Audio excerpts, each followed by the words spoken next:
We've all heard about it. We've had it shoved down our throats for years. And they still call it the flu game. When Michael Jordan had the flu or flu-like symptoms, battling a flu-like virus, and still goes out there and performs the way he did. People, oh, Michael wasn't sick. He's faking. You know, I was one of those people who believed that, because knowing how Michael Jordan's character is, he was an egomaniac. He loved to ham it up for the cameras. Pretend like he's hurt and come out and play harder. And he was a good for milking it for the audience to get into it. He feeded off that. But this time, it was serious. Michael Jordan comes around and basically everyone is, the momentum's gone. And they were the lead in the series, I believe. No, they weren't in the lead, because it was 2 in Chicago. They won the first 2 games. Utah won the next 2, and it was 3 at home for Utah. And this was their 3rd game, Game 5, coming up. And they had the momentum.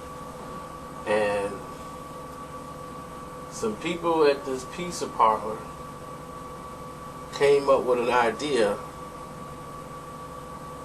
to try and sabotage the food of the Chicago Bulls.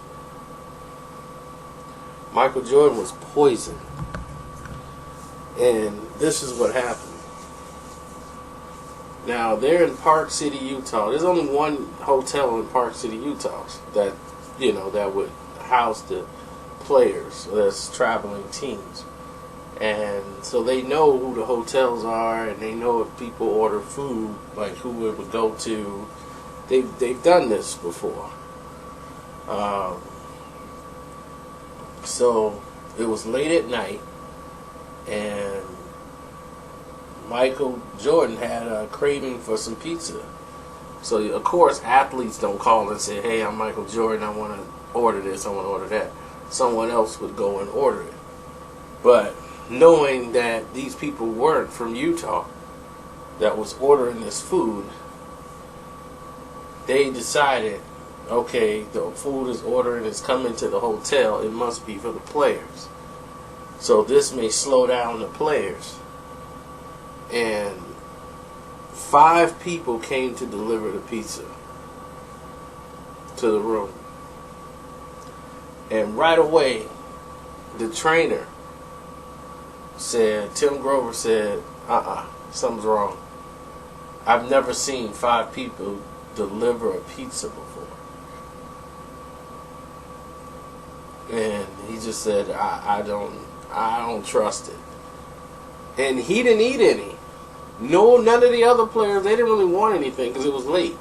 They didn't want to eat nothing and be slow the next day. But Michael's metabolism is so remarkable that he can eat late at night and still be ready to go tomorrow.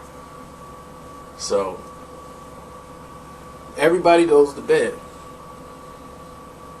So next thing you know, it's 2 in the morning, and they're calling the trainer. Tim, you gotta come here right away. It's Michael.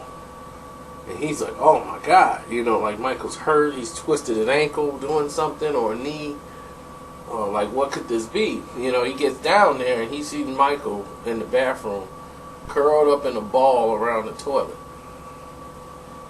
And he's shaking. And he knew right away, he said, oh, this is food poisoning.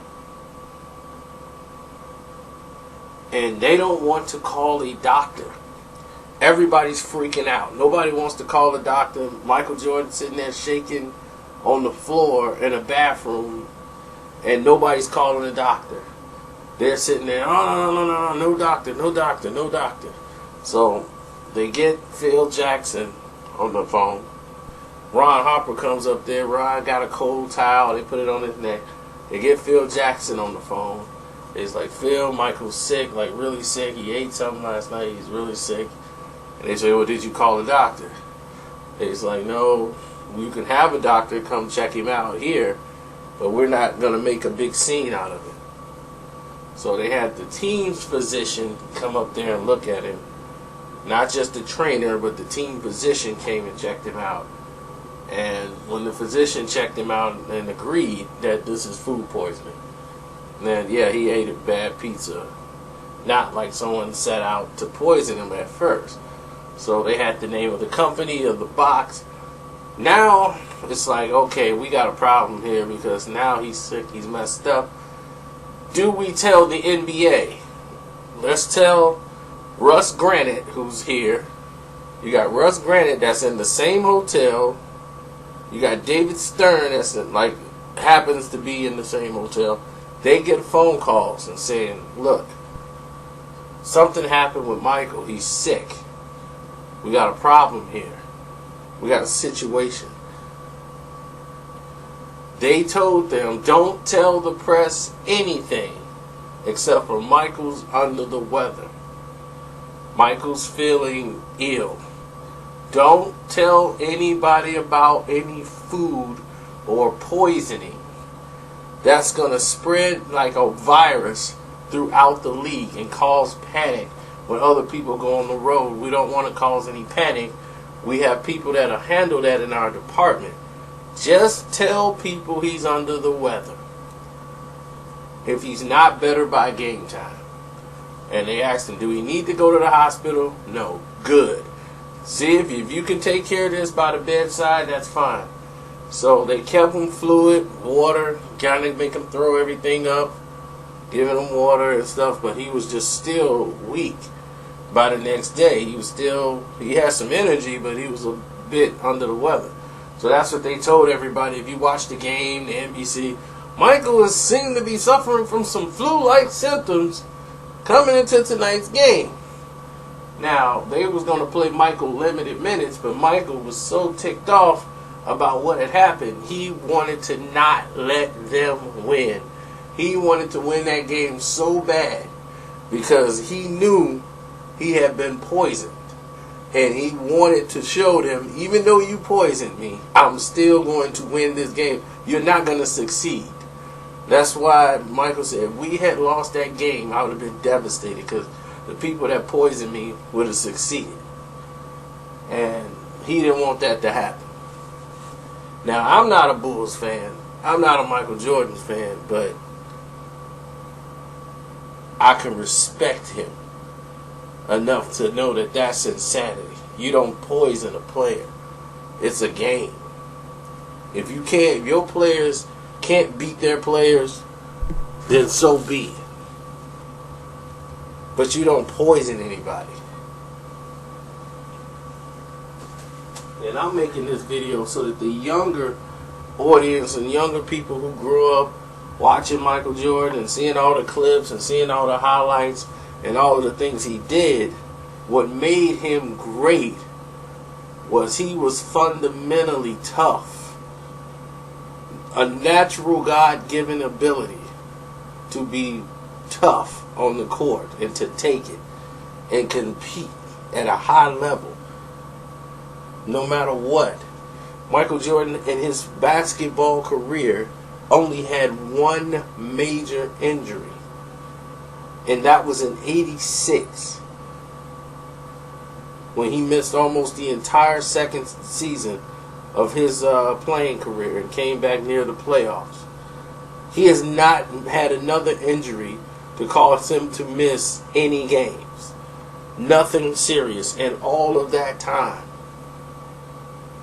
Because he was so fundamentally sound and keeping his body in shape like a machine to go. And I don't know what it is, but he had an energy level that was hard to match.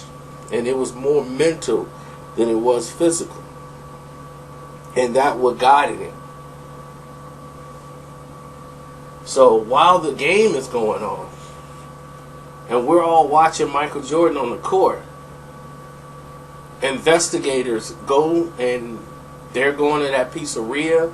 They got the pizza. They not the people that worked there the night before. They're going through everything. Boom, boom, boom, boom, boom, boom, boom. These guys have been fired, removed, charged.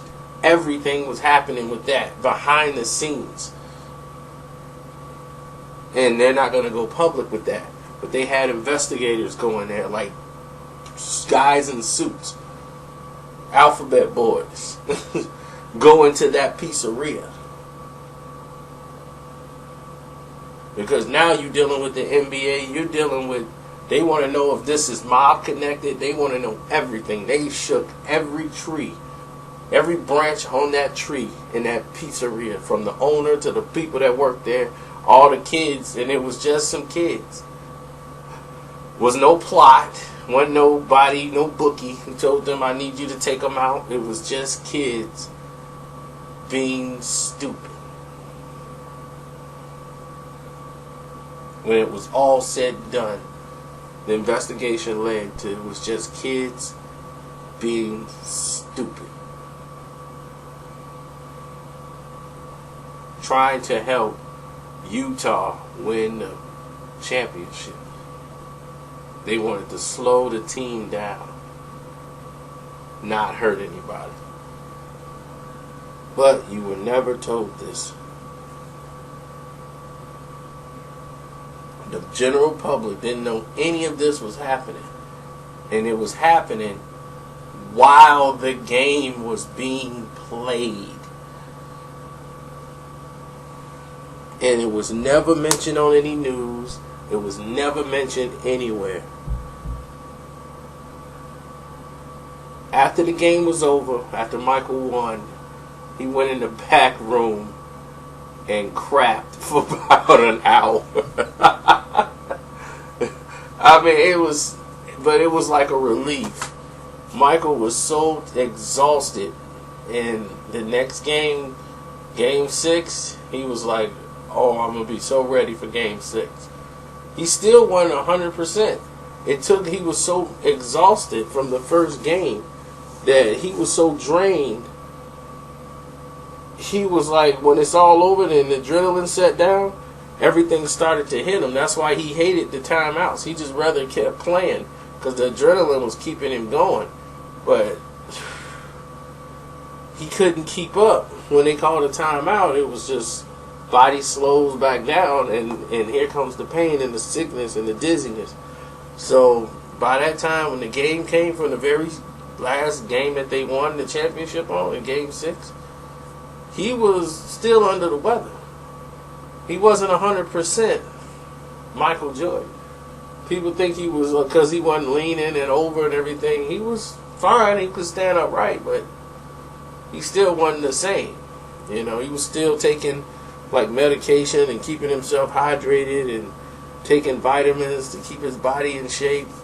But he wasn't 100% Michael Jordan. And in the end, he had, I believe, Steve Kerr to probably close the game out. I think Steve Kerr and the rest of the team had to help him carry the game out because he was exhausted. And a lot of people didn't know that. So, with that being said, now you know. That's the truth about what happened with the flu game. I'm out.